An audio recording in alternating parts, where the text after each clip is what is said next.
Hello, and welcome to Outer Spaces, a podcast dedicated to empowering designers and contractors in the outdoor living space. Through this show, we hope to create a powerful resource for you, someone who is trying to grow their company but might not have all the tools and processes to do so. On Outer Spaces, we are passionate about breaking the chains of small mindsets and helping contractors just like you take control of their businesses and their lives. My name is Joshua Gillow. And I'm Dwayne Drawn. Through our 40 years of combined dirt under the nails experience, we look forward to sharing tips, strategies, and other contractor success stories here on the Outer Spaces podcast. Without further ado, let's get on with the show.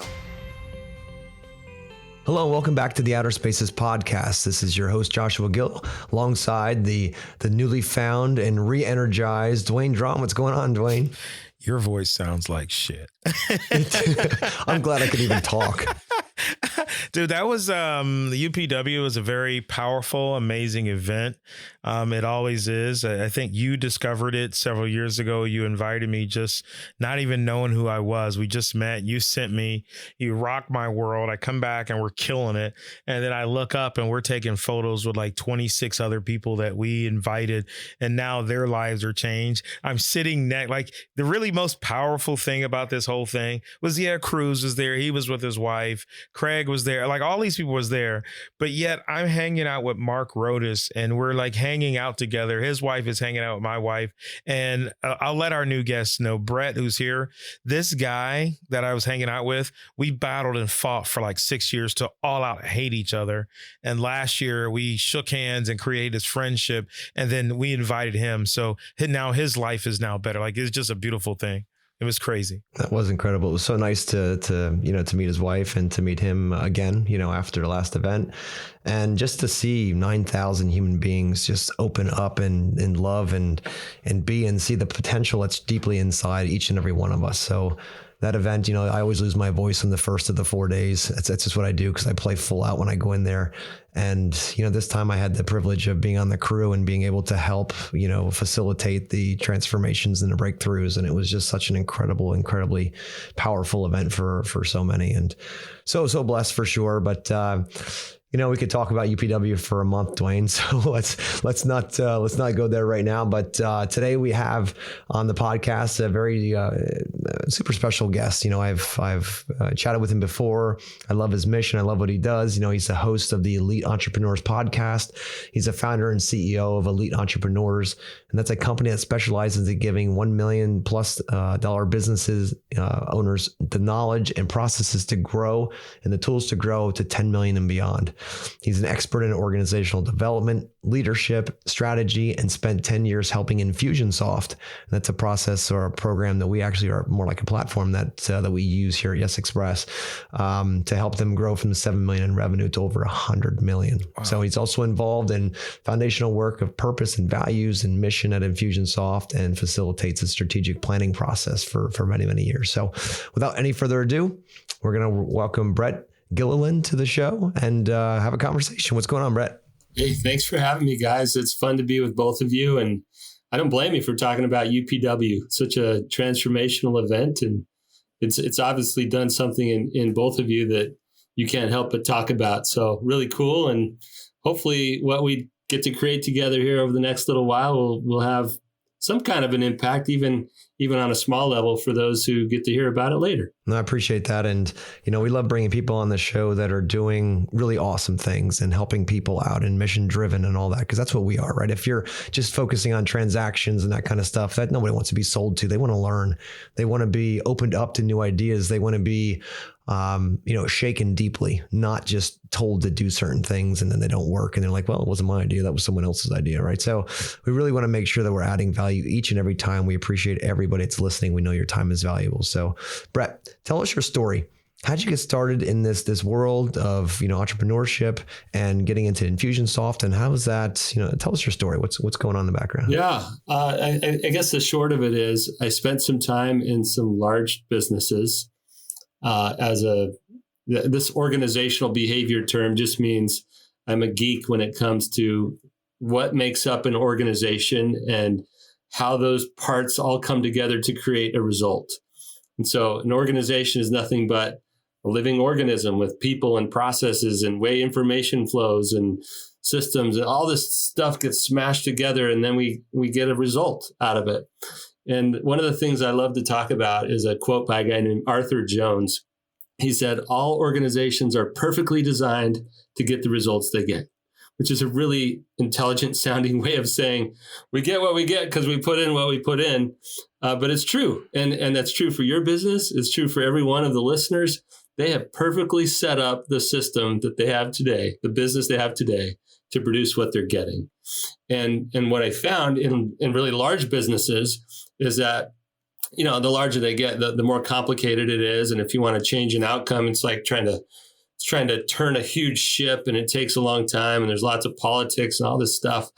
And I realized that wasn't for me anymore. And I decided to go out on my own and start serving small businesses where we could build great from the start instead of trying to change big dysfunctional businesses. How do we build them great from the beginning? And so I just started helping businesses. I came across one called Infusionsoft. I heard the founder speak. One of the founders, Clayton Mask, started talking about his vision, which would be no surprise to you. Any great leader has a clear vision. He started talking about their purpose and their values and their mission. And I was like, I like what he's saying. It rings true to me.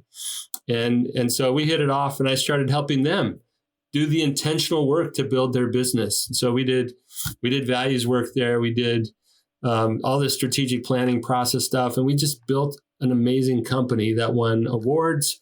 It certainly grew. Anyway, it was just such a fun time. And then our small business customers started to notice how well we were doing the business growing thing. And they asked us to teach. They said, will you teach us how to do this? We love your software. We like being part of your community, but can you teach us how you're doing the business growth thing? And we said, nah, we're not going to do that. We're a software company. And then one year we were projecting a revenue shortfall.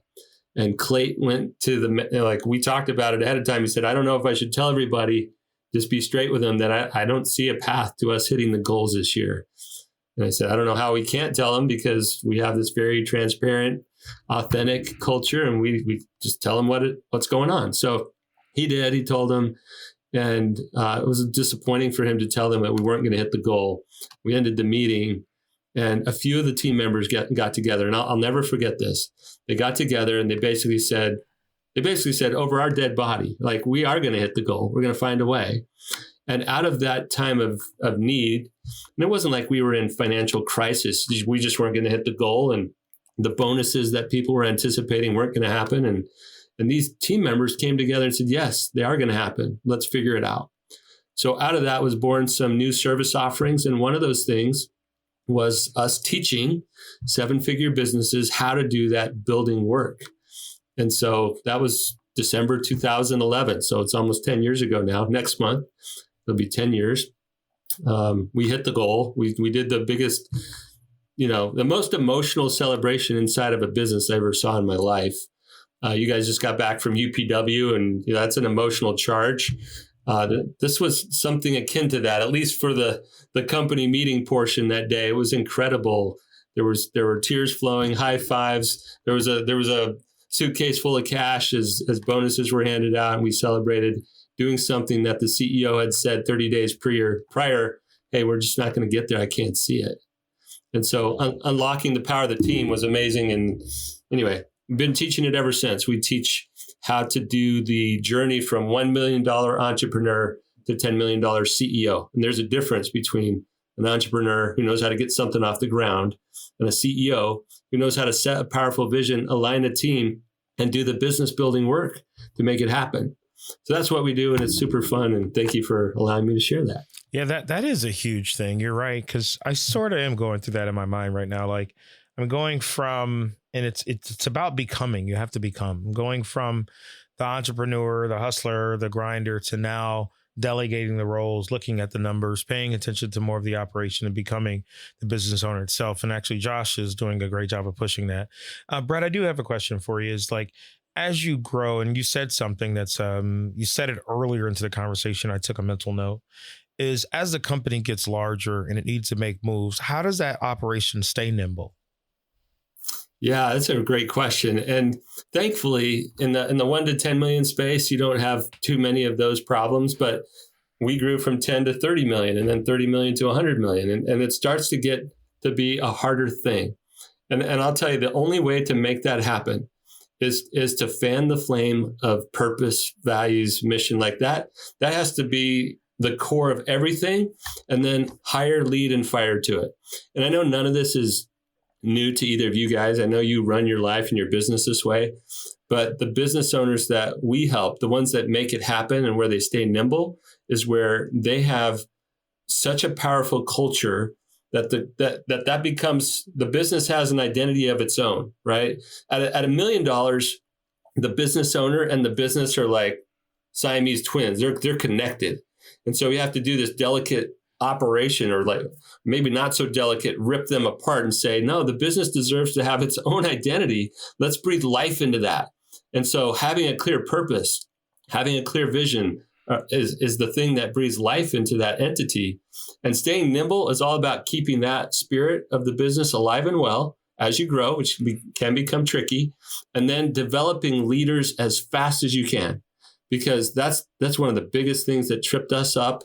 And the biggest things in larger companies, as you grow, you don't have enough leaders in-house. And so you got to go outside and start grabbing leaders from other places, and they bring their thoughts and their ideas and their ways. And it just, sometimes it goes contrary to the way that you created here inside the business, and you start to get off the tracks. So I think you can stay nimble. There's a lot of coordinating that has to happen, and that complexity increases as the business grows. But it absolutely can happen if you put the processes in place and you keep the core intact. Great. I love that. Taking notes. Now, I got a page full of notes. Yeah. I love it. So you mentioned, Brett, often here, multiple times here so far, about purpose, vision, and mission. So imagine, I know a lot of our listeners are either startups or still stuck under that $1 million glass ceiling. Like, what kind of advice could you give them? We know how powerful it is to know these things. How does somebody start looking for the purpose, the mission, the vision? Like, how does that work? And you mentioned that once you get to a certain point like that million, that you've got to start to disconnect your identity from the business so it could be its own end. So how does that work? Like, can you walk us through that? Yeah, and I'd actually like to take one step back. I think will be useful for listeners and is important context for what we're about to talk about. And it's something that we call the stages of small business growth.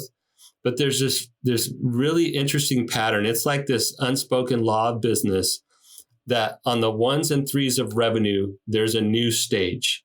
So if you go from 30,000 to 100,000, 100,000 to 300,000, 300,000 to 1 million, 1 to 3, 3 to 10, right? On those 1s and 3s, you're roughly tripling every time, right? From 1 to 3 and then 3 to 10, tripling. And so the thing that got you to that place is insufficient, still necessary, but insufficient to get you to the next stage. And I don't want to say it's a start from scratch, rebuild the whole thing every time you hit that, but there's a significant change, an evolution that has to happen, a growth that has to happen in terms of the people, processes, and systems to be able to take that next leg of the journey. And so I promise I'll come back to your question about how they do that. But right now, a lot of the businesses under $1 million, they're trying to do the things that are appropriate for their stage. Trying to figure out how to manage their time in the beginning, right? Where do I focus? There's all these things that need to get done. Where do I focus? And they're trying to figure out how to get enough leads to just survive. And then they're learning how to sell so they can scale to this 1 to 300,000 range. They're learning about selling. From 300,000 to 1 million, they're learning about predictable lead generation and consistent fulfillment of their product or service. So the machine's starting to build at scale. So it's not just hand-to-hand combat with one customer at a time. Now they've got systematic ways to get customers in and consistent ways to deliver a quality product or service. And so that's when they hit the $1 million mark, and there's new stuff that has to happen. And that's all around the people and the leadership and the culture and the processes. And it doesn't mean none of that's important prior to $1 million, but prior to $1 million, it's all about, where am I going to get customers? How am I going to get this thing off the ground? Got to figure out product market fit. So they're doing all that entrepreneurial stuff, and then they have a real thing. And that's when they get stuck. And defining the purpose is so critical beyond that, because that's the beginning of separation from the business owner and the business. How do we have unique identity there where the business owner deserves to have life on the business itself deserves to have life on its own without the business owner. And that doesn't mean we're trying to kick the business owner out. It just means it can't be reliant on him or her anymore. We just have to allow them to work more on the business and get out of it. And we got to do a bunch of that process work and systemizing things. But that's where it starts. And so the business owners who feel like, hey, that purpose stuff sounds interesting. It sounds even desirable, but it doesn't feel very practical because I'm trying to figure out how to get this thing off the ground. Well, you're right. The priority for you is figure out how to get your product or your service to match what the market needs and learn how to get customers and serve them well. But anybody who can afford to take the time to begin to articulate their purpose early on will benefit from it. It's just not key to them figuring out how to get this off the ground typically. Dope. Okay, this is a two-part question. First part, and you can answer them however you want. I'll start one from another. The first question is I know you're not basing this on money. I mean, but you got to use money to sort of keep the score, and it's the barometer, just almost like our age. But how are you looking at a business? Are you judging it by the growth of the finances? Is that determined when they make these decisions, or is it the growth of the staff or the product or the market itself? Like, how are you looking at that? Yeah, thank you. That's a great question, Dwayne. I would say we use the revenue mark as a proxy for what stage we know they're at. Another great proxy is the team size. In fact, some business models, you can get really high with revenue with a relatively small staff. Take, information products on the web, for example. 2 or 3 people might be able to generate 3 million in revenue. Well, that's not normal, right? That's a different kind of model. Most businesses that require building a team are going to have 6, 8, 10 people when you get to that $1 million mark. So it's more around the complexity of the team as you're growing than it is around a revenue number. But they happen to coincide with this ones and threes of revenue thing. So I don't know if I answered both of those questions. So you might have to bring me back to either or both. The next question actually was sort of a little off the cuff a little bit, but it's how did you learn this? One thing we learned at the UPW is proximity is power, and we have to always be gaining knowledge. And the next thing you know, you become a master at this. Where does Brett come from the beginning of this to understand that, hey, I know you started off as a $500,000 company. I know you've made it to $1 million, and I know you had to get from $1 million to $10 million. Where did he learn how to do that? Yeah, great questions. And you won't be surprised at the sources of truth, so to speak, because we were trying to figure this out too. So like you and many of your listeners, we read like crazy. We went and did tours of places, right? So so I did a whole graduate degree in organizational behavior at a reputable business school, right? So I did get formal education, but this entrepreneurial thing, it wasn't in school, right? The principles about organizational effectiveness and leadership and strategy alignment, I may have learned some things that way in school, but the lessons about how to help these businesses grow from 1 to 10 million all came from us learning and growing ourselves. And so Jim Collins is one that we read a lot. And in fact, my first job title at Infusionsoft was the Built to Last Champ, right? Built to Last Champion. We intend to be an enduring great company. And our CEO called me the director of Built to Last, whatever. I call myself the Built to Last Champ. And that's my LinkedIn handle to this day, Built to Last Champ. 2, the number of 2, built, the number of 2, last champ. That's my Twitter handle. I don't know if on LinkedIn you probably can find me by my name, but anyway, that's what we did. We read Jim Collins, Patrick Lencioni, 5 Dysfunctions of a Team. That was very influential on us. A guy named Tyler Norton taught us the strategic planning process that they used. His father was the head of strategy at Kraft's Food, this huge business. And while a lot of it doesn't apply to smaller businesses, the strategic thinking and a process around planning and how to organize yourself, super valuable. So we learned from him. We learned Vern Harnish, Rockefeller Habits, Michael Gerber, E-Myth. I mean, we interacted with a lot of these people in person too. Like we spent 75 grand to go spend 2 days with Jim Collins in his Boulder, Colorado, lab to get his brains on our work. But that was after we spent years and years trying to do everything that he taught already, right? So we just kept investing in our own growth along the way, and we came up with our way to organize all these different parts that are out there. And it's not like we plugged in a 5 dysfunctions of a team model into our method. We didn't do that. We're not lifting people's content, but they influenced how we grew. And then as we came up with our own way to do the setting the vision and our own way to balance the short-term and the long-term sides of our business and our own meeting rhythm and how we led our planning process, that just became a thing that we could start to share with others that we call the Elite Business Growth Method. But anyway, we just learned like crazy. We went and visited Zappos. We went and toured. We had lunch with Tony Hsieh. And hey, we can see that you scaled culture and we have a great culture. We want to scale that without losing it. What do you guys do? So we just learned and learned and learned and learned some more. I love it. And Zappos, their culture is iconic at this point. You know what I mean? And how Tony did all that, which is quite incredible. I know that back to the 1s and 3s and the growth and the identity, I can really relate to that because I know up to the first million, it was, it's all about me, just trying to do it on my own, yada, yada, yada, down through. And, it's all my identity because the business is pretty much a mirror of you, right? Be it your vision, your mission, your purpose, your morals, your values, all of that stuff. It's just a direct reflection, right? And then you put a team together and then you try to find people that have similar values and pull them together. But then you hit that $1 million line and it's like, holy crap, we've got to become a new person to run a business bigger than this. And then when you get to 3 million, the same thing. It's like, oh goodness, now I know that I can't be the identity anymore.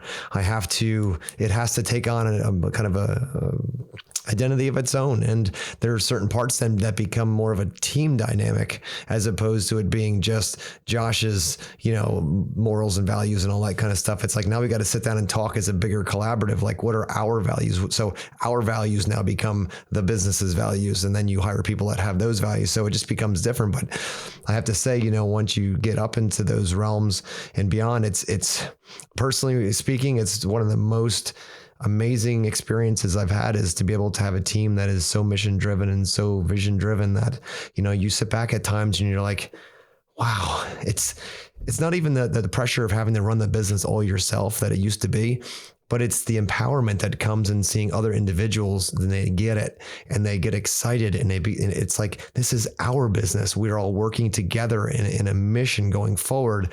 And it just takes on a life of its own that you can't quantify. You can't even get your hands around. You just sit back. I do. I just sit back every day. Thank God for the opportunity Dwayne, to be part of this team. I think you cut out for a second, but the thing about the software is them growing and expanding every day. It's incredible. It is. It's absolutely incredible. It's so rewarding. I don't know if that's a word you would use, but yes. As you see yourself in a different light, because you are different. I love, one of you said that at the beginning. This is about becoming. This isn't just about what we're doing. It's about who we're becoming. And I think your listeners will appreciate this as well. There's a progression in how we add value. And entrepreneurs are infamous for learning, whatever it takes. Like, I got to figure it out, right? Learn. They're infamous for doing. Learn, do. And it's around 1 million where they can't just learn, do anymore. They can pedal as hard as they want.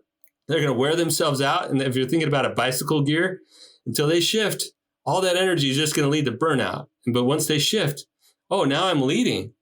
Oh, now more can get done. Now the same amount of energy from me yields more outcome. And then eventually I'm leading leaders. So we go from learn to do to lead leaders. But those are shifts all along the way.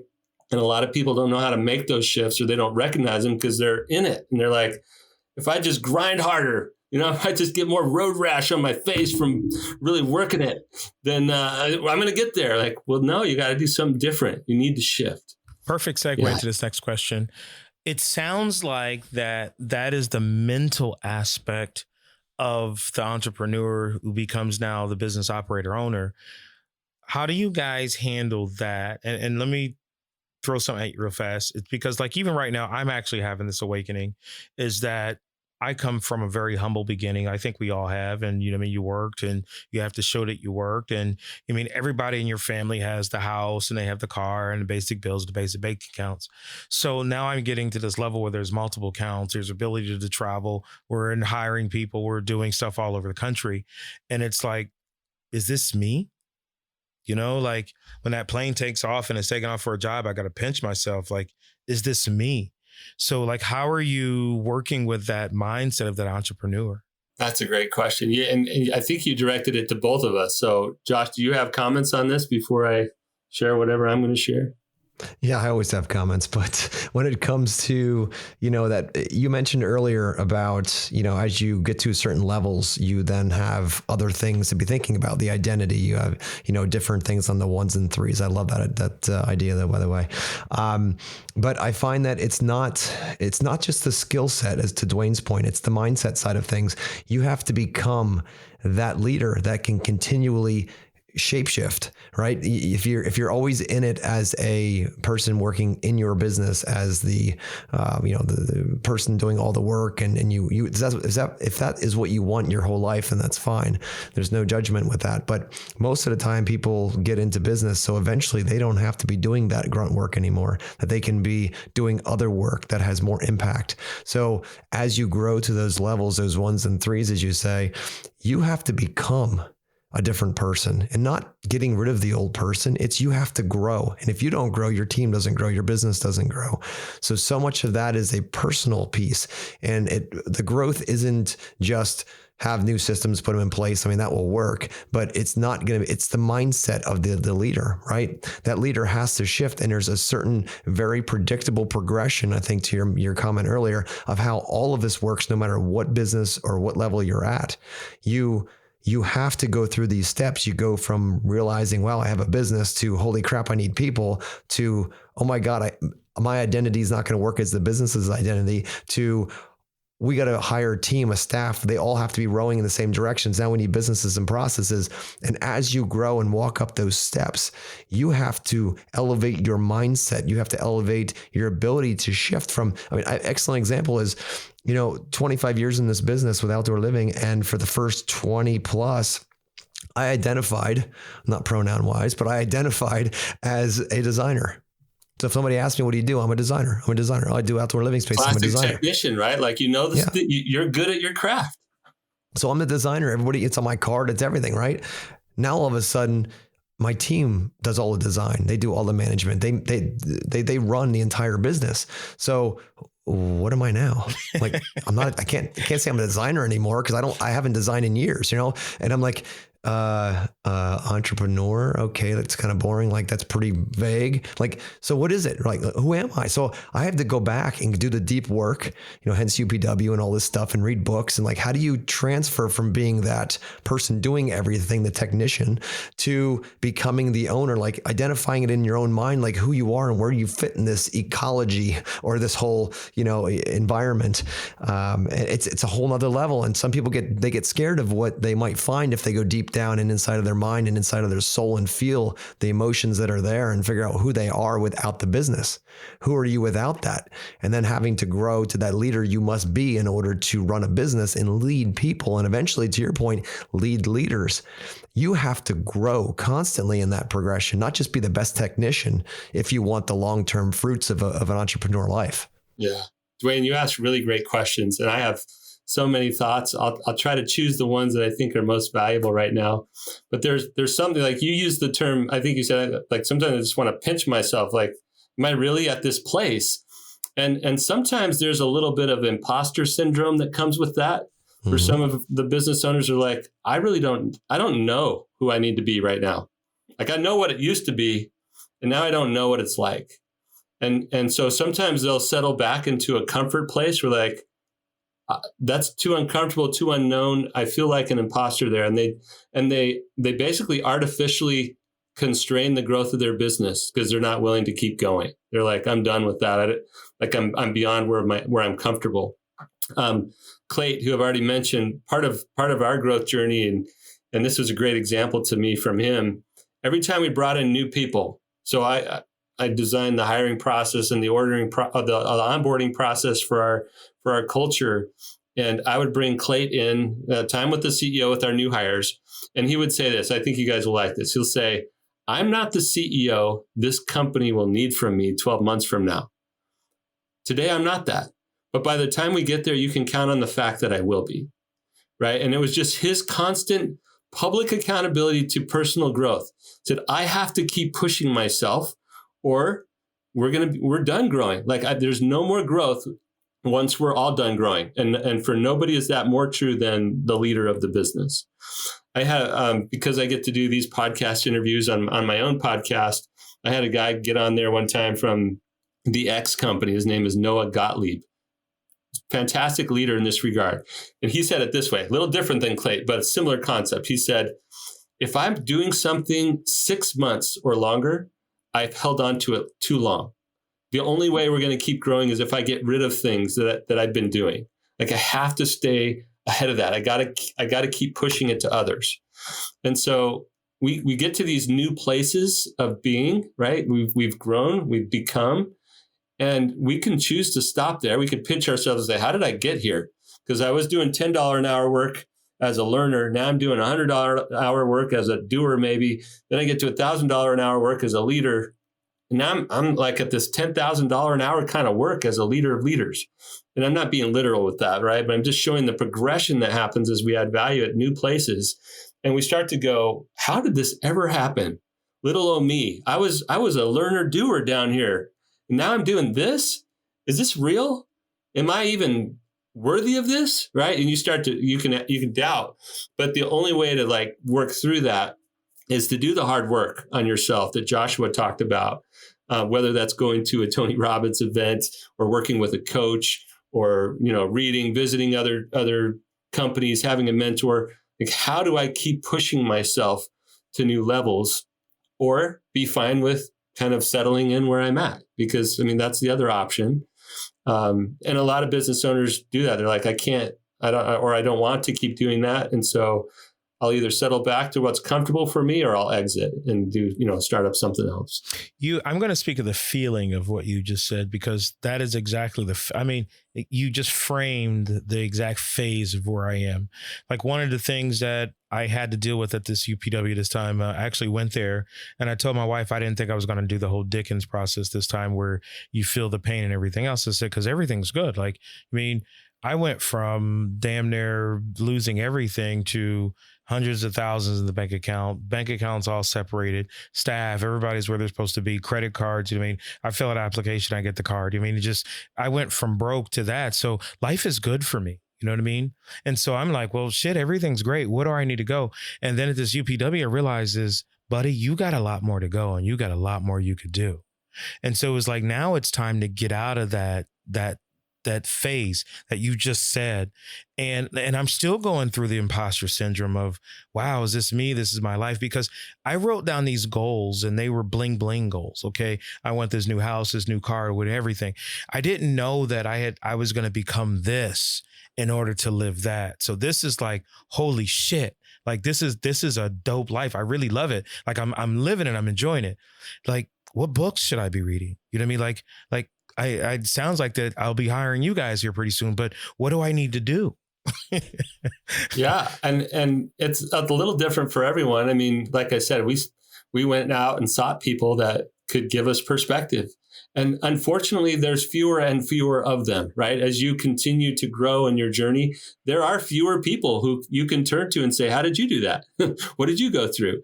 And so we looked for those people who could help. Sometimes it's a CEO group or, a mastermind or whatever those get called, with people who are peers of yours or ideally, like one step ahead of you, if you can get in a little early on some of those groups. Sometimes it's a coach. Clayt hired a $150,000 a year coach. That's not chump change, right? But somebody who he would meet with every week for 2 hours a week. So if you do the math, it's $1,500 an hour to talk to somebody to change you, right? To change your thinking, to change your limitations. And, obviously Tony Robbins is that type of person. If he were to do individual work with people, I don't know what his price tag would be, but it's those type of people who are helping you do work on you. And it's not required. Nobody has to do that stuff. Just the ones that want to keep growing in their development. And it just requires a lot. So, but it's a journey and it's fun. Like I hear that in you as well, Dwayne, and I appreciate you bringing the feeling of it together. Like maybe I brought some of the different facets to it or provided some context, but you nailed the heart of it because you've lived that, right? You know what it's like to get there, and the feeling of it. It matters. Like you need to be okay with yourself. You need to be happy with the spot you're in, because none of this matters if you're not enjoying the journey. If you don't, if you're not looking for personal growth and to be spending all the time and the pain to do it just so your business can keep growing, that's not it either, right? So that's where getting clarity, we're going to come all the way back around to purpose. That's where the right purpose is. It's the eternal flame, right? It's the thing that just keeps on giving, because now you have a cause, you have a reason. This deserves to have life, and you want to be part of it. Even if you're now separate from it, that it can live on its own, it still pulls you with it. And maybe you pull it with you, right? Like there's this symbiotic relationship. But if at any point you decide to pass it on to somebody else, it can keep going. And you just got to be clear about what's best for you and how you're going to go be the person you want to be. So, Brett, I have a question for you. I know a lot of guys listening, gals listening that are entrepreneurs, business owners out there, men or women, doesn't really matter.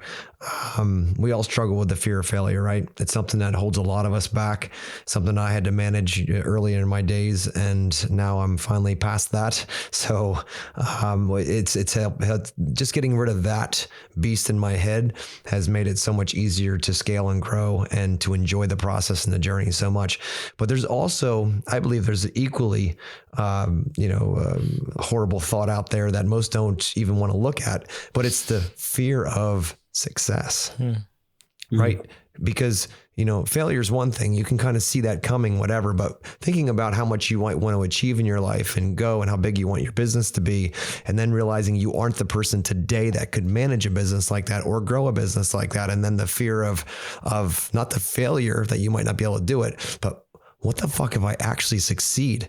What does it look like? It's not the money side of things. What does my life look like? What does my day look like? Like, how much time do I have with my family? Do I have to work 1,000 hours a week just to make that happen, to be successful? Do you find that happens often with any of your clients where they have more of a fear of success than a fear of failure? It's a really insightful question. And I don't know, maybe I'm minimizing this a little bit, but that 1 to 10 million journey that we specialize in isn't big enough to elicit that kind of, potential freak out moment in somebody's head. Not that 10 million is insignificant, but it's not Steve Jobs, right? It's not Bill Gates. It's not Oprah Winfrey. It's not that level of success. And so I don't know. I don't deal with that a lot with my community because we are making a huge difference and they're on their way to greatness if they want to continue down that path. But the piece that we shepherd them for or with is not the holy cow moment kind of success typically that has them thinking that way. So I have heard people talk about that. I think it's insightful and I'm probably not the best person to add anything meaningful to it. Got it. I appreciate that. Yeah. It's not like they're going public, right? 10 million. Yeah, so. Right. Most of them aren't even thinking about that. Yeah. So we're just trying to help them go from, a business that's worth having life to having more impact. Our whole purpose, we talked about purpose, and I haven't even shared ours with you. So our purpose is to help elite entrepreneurs build meaningful businesses. And when we say meaningful, that's double meaning, that they're purpose driven, that they have meaning that way, and that they're meaningful in terms of their scale or their impact that they can have. So 10 million is a lot bigger than 1 million. They can go serve more customers, drive more revenue, get more freedom for themselves and their families, like all the things that come with having a more meaningful business. That's what we do. And, or that's why we do, to be more accurate. And it just drives everything. And so I love specializing in this 1 to 10 space. And there's people far more successful than that, beyond 10 million. And I just say, go for it, have fun. But I want to help them get a potentially struggling business into a place of very healthy growth. Yeah. Brett, real fast. Okay. Now, when you're talking to a company, you're working with a company, once you get past the mindset issue, what sort of is the next level that you see, and it's just in general, that's sort of holding a company up in between your mark? What is normally holding them back? Yeah. So the first thing, and this won't be any surprise, I think Joshua and I probably talked about it on my podcast, is just that entrepreneur's reticence to let go of things. Like there's some fear there about, if I don't do it, it's going to fall apart, or it's not going to be done right, or nobody else knows, right? And so a very practical thing is to learn how to start organizing work, being really clear about what that work looks like, how we're going to measure it, so that I can gift ownership of that work to somebody else, a capable person, not just kind of capable, but somebody who might even end up doing that better than I did, and being okay with that idea that I'm not any less of a person, or worse of a business owner or entrepreneur if I actually hire somebody who can do this better than me. And so being able to organize work and actually hand it off to capable people is an important first step. On the heels of that, especially right around that 3 million mark, I would say the ability to build a really solid leadership team, because there's a little bit of this, I got to learn how to be a leader between 1 and 3 million, but then I can't continue to lead everything beyond that. I need more capable leaders in here. And so I got to grow leaders. I got to hire leaders. And that's just a different identity there, but it holds people back. It's pretty dope you said that, because that's exactly what I visualized. Like when I asked that question, I was visualizing, said, if somebody comes in, that means I got to show them this and show them that. How am I going to show them that I do this? And they're going to be laughing at me if they saw me doing that. You know what I mean? Like that was actually going through my head when I was asking you the question. Yeah. Well, it makes sense, right? It's not like we don't have some secret over here. We have very practical ways of doing this work that has to happen if you want to keep growing. And if you don't want to, then no problem. You don't have to do this kind of stuff. Yeah. What I love the most, Brett, is that this stuff is predictable. No matter, like I mentioned earlier, no matter what business you're in, there are certain things, patterns that happen every single time. And, everyone wants to think that their business is unique and different, and not mine. This isn't going to be that way. I'm going to be able to do it with 1 employee and they're doing it with 5, or right. They think they're special in some way. And I thought the same thing until I started talking to people like yourself and reading the books and realized there's a pattern to this.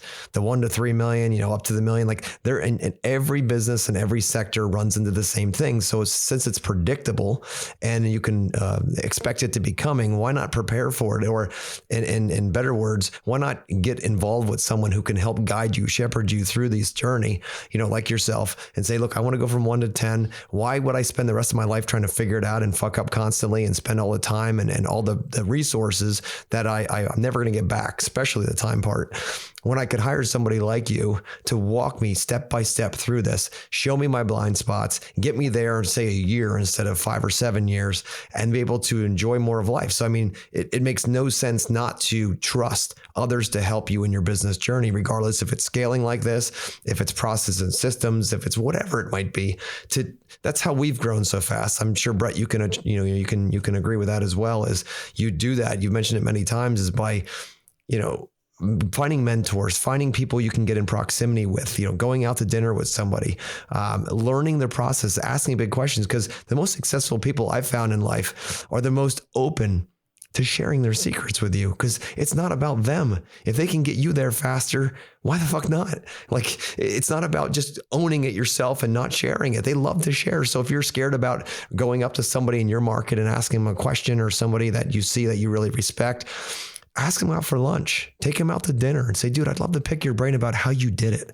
And 9 chances out of 10, they're going to say, absolutely, I'd love to help somebody come through, and they're going to be honored for the opportunity. So If you're on that edge, just do it. Go out and do this. And that'll be your first step in growing your business and creating a life that you and your family are going to enjoy even more.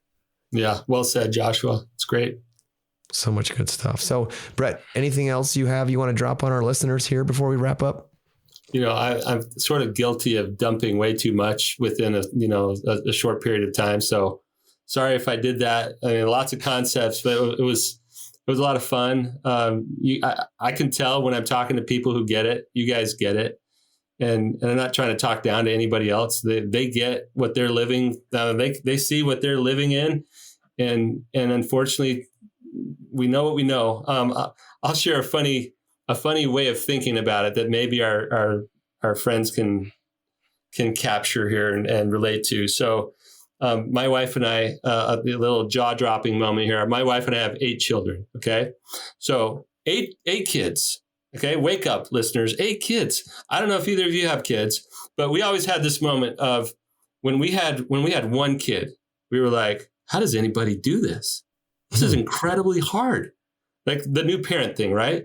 And then we had 2 kids, and it was like, oh, 1 was so easy. How did we do 2? Like 2 is incredibly hard. And it doesn't matter how many kids you have. It doesn't. Whatever you have is like all we can do. This is like all I can do. And it wasn't until we stretched ourselves or grew to the next thing that we went, oh, there's more we can do. Like that last thing, it seemed hard at the time, but there's more here that we can do. And it's like that in our businesses. We're like right where we're at is like all we can handle. And then we push ourselves to grow and we do something more. And it was like, oh, that wasn't so bad. This is all I can handle. And it just keeps happening that way as we grow through our businesses. I just find that there's so many principles like that in life. You can learn truth all around you if we just take it and apply it into our business setting. This goes a lot easier. So anyway, it's been a lot of fun, guys. I have this shirt. You can't see it, and the text is backward on the screen here, but it says, the best leaders build the best businesses. And on the back, it says, and the best businesses win. That's the way we see it. That may seem like a mentality type of thing or a mindset thing, but we're out there to help entrepreneurs become better leaders, because we know better leaders are better family people. They're better community members. They're definitely better business people, and they build stuff. They create stuff. They have impact, and that's just meaningful to us. So thanks so much for letting us be together today. It was fun. Thank you. I appreciate it, Brett. Thank you for all the information. I don't think at all you spoke too much. I learned a lot today. I know Dwayne did too. He's over there shaking his head. He's like, damn, like it's good stuff. He's got notes. Dwayne taking notes. So this is something. This is good stuff. So I appreciate you, brother. Appreciate what you're doing to the world. And, how can people find you? They want to reach you out. They're interested. This is awesome stuff. How do they find you? Yeah, well, obviously, we'd love to help as many 7-figure business owners as possible. I wish I could take as many aspiring 7-figure business owners, but they just need to figure out other stuff at that spot. Yeah. But as they're approaching $1 million, if they're fast approaching it or they break through that mark, we'd love to see them. growwithelite.com is our website, just like it sounds. GROW with WITH elite, ELITE.com. Best way to find us. You can find me on LinkedIn by my name. You can find me on Twitter by Built to Last Champ. That's an old Twitter handle that I kept forever. But anyway, we just love helping. Thanks for the time and the opportunity. Thank you. Well, thank you again, Brett, for being on. And it's been an incredible, time here. And as you guys know, if you've listened to this podcast before, our goal is to impact and empower 2 million contractors in our industry and industries around us, or whatever in general. Like, we just want to impact people's lives so they can live better lives, spend more time with their family, and be purpose driven. So there's passion in there. So every day they show up, they can show up and just kill it each and every day. That's really the goal. So they come home proud of what they've achieved for the day, and not just, end up in a job that they don't like or don't really enjoy going through. So hopefully today you learned a lot of good stuff. I know I certainly did. And, I think the baseline is that, there is a pattern when it comes to growing your business. And when you can realize there is, and you can find people that are going to come out and help you grow in that same pattern that everyone has to go through, and help you get there faster, it makes sense to invest in that time and invest in you, because if not, you can try to figure it out on your own. But, hey, I don't know about you, but I know every day, every minute that I have, I'm blessed for, and I want to make sure I'm getting the most out of each one of those minutes. And if someone can help you get there faster, man, it's just so much quicker. And so much less pain. So you guys, thanks for listening, and we'll catch up with you in the next round.